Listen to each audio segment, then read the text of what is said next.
Let's do this. Hello everybody, this is Paul Photon Davidson of Atomic Comms, and I'm here to talk to you about a little thing called Splatfest. Now, for those of you who have played Splatoon in the past, whether it be the first game, or you're just barely picking up the second game here, you should probably know what a Splatfest is. And basically, it's a worldwide event where you choose between two sides, and those two sides basically gang up on each other in a turf war battle. And recently, Splatoon 2 has finished its first ever true Splatfest. That's right, I'm not considering the first Splatfest, the ice cream versus cake one, to really count, because that was done before the release of the game. So ketchup and mayo was the first real one. And now I'm going to talk to you about a weird little controversial thing that's popped up because of this, because of the results of this particular Splatfest. So, in case you guys hadn't heard, mayonnaise pretty much won in a landslide against ketchup in all three of the major Splatfests: the United States, Japan, and European area. And a lot of people are confused as to why this exactly happened, and some players are even claiming that this particular Splatfest was rigged by Nintendo, and I'm going to explain to you why they think this. So, ignoring the fact that Pearl is being a smug little whatever she is because she cheated, we're going to look at these statistics here. So, as you can tell, the popular vote of the two sides, ketchup won with 73%, with mayonnaise taking 27%. But mayonnaise somehow managed to win 52% of the solo matches and 51% of the team matches. How exactly does that work? I don't freaking know. And this is driving a lot of people to believe that despite the fact that ketchup had a much larger team, they still ended up losing. And I don't understand how that's a thing that could happen either. I mean, I don't know, maybe mayonnaise just had a much better team in terms of the skill level of the people on said team, but at the same time, there's usually power in numbers, and yeah, how the heck did this end up happening? So now we're gonna look over at My Nintendo News, one of the news websites for Nintendo stuff that I usually go to almost every time I do a recap or an opinion video like this. And here they have a quote from one of the members of Team Ketchup.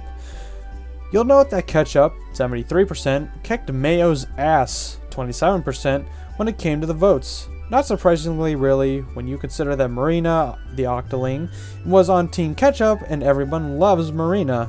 And I love Marina, that's for certain. The thing is, Marina was so popular that many Ketchup players just ended up facing themselves. There were literally not enough Mayo players to go around. I participated in a Splatfest all day yesterday and barely ever got into any matches against Mayo. Instead, I'd estimate that 85% of my matches were against fellow Ketchupers.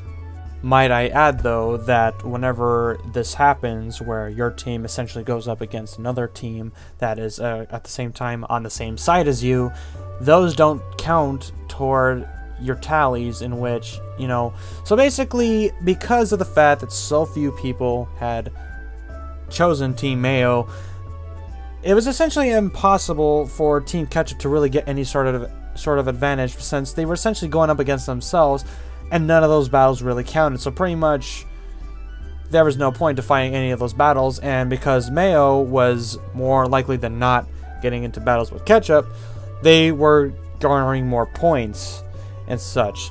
So yeah, that was kind of messed up in terms of how online matchmaking was done. I do find it a little bit questionable that Nintendo would end up putting Ketchup people against other Ketchup people, which I guess is kind of an interesting little, you know, alternative to fighting against, having to wait like minutes upon minutes just to get into another battle against Mayo, since there's so many people on Ketchup's side that have to go up against Mayo. So to entertain people, you would have to have the members of Team Ketchup go against Team Ketchup. That way you're at least doing something rather than waiting for Mayo to show up eventually on one of your matches. And also, not only that, but whenever I did end up going against Team Mayo, which is like twice or a couple of times, granted I actually ended up getting into the Splatfest kind of really late, so I didn't really have that much of an opportunity to really go up against any of them, but I did face off against them at least once or twice, and they pretty much kicked our behinds. Like, I don't even remember, like, they were pretty close, honestly, in terms of how who won and who lost and all that stuff. So I don't know, maybe Team Mayo was just that good that in the end they had the odds just seemed to be just so on their side that they ended up winning in the end. So are they, was the whole Splatfest rigged? I don't really think so. I don't think that it's rigged, mostly because I just think that Team Ketchup was just a victim of circumstance, and that, they thought that having so many members on their team, and granted, like I said, I was part of Team Ketchup, so I'm part of this also. They ended up getting so many members that in the end it just ended up being overwhelming, and whenever Team Ketchup did end up going up against Team Mayo, they just, probably didn't do that well against them, because, I don't know, maybe the Team Mayo just had those really pro players on there, and they were going up against Team Mayo's not exactly pro players. Then again, like I said, I don't know. I only faced off against Team Mayo a couple of times, and we got our butts kicked. So, popularity doesn't really mean a whole lot when that said popularity doesn't really get you anywhere. And that's not Team Ketchup's fault. That's just, something that ended up happening, and it ended up not benefiting Team Ketchup in the long run. So yeah, that's pretty much my opinion on this, and I hope this will put a few things into perspective.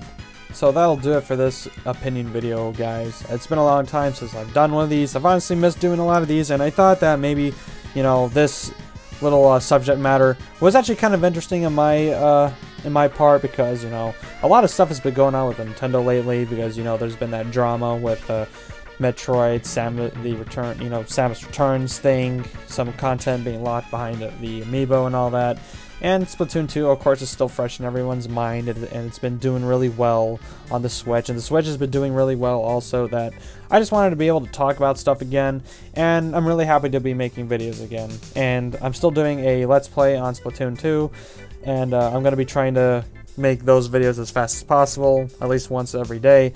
And yeah, I'm going to be getting more content on this channel as soon as possible, and I hope I get to make some more opinion videos as well. Sonic Mania also happens to be right around the corner, and I do want to do a few Sonic videos as well, so look forward to those happening as well. But for right now, guys, like, comment, and subscribe if you like what you saw or you liked what you heard.